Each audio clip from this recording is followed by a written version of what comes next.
Welcome to our channel. Today we how to update a Figma style guide page for client handoff, complete guide step by step clearly.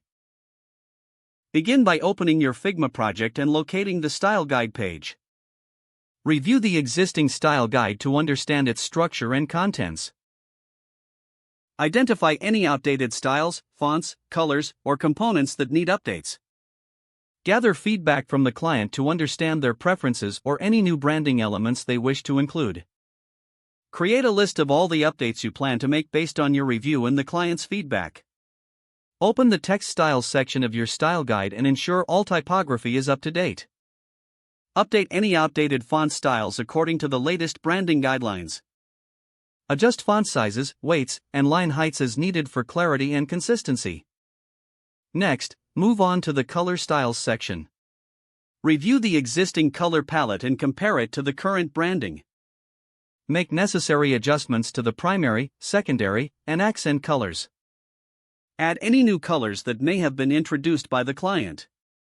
Now, focus on the components section of the style guide.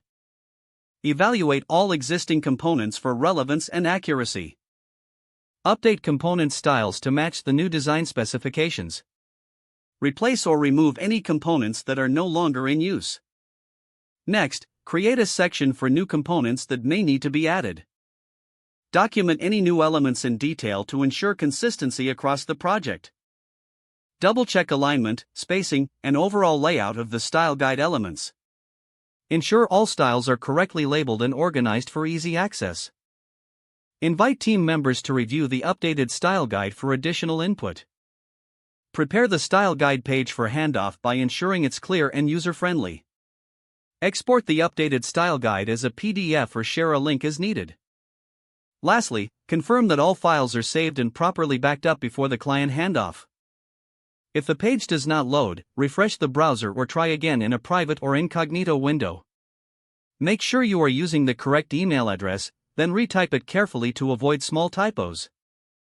If your password is not accepted, use the reset option and create a new strong password you can remember.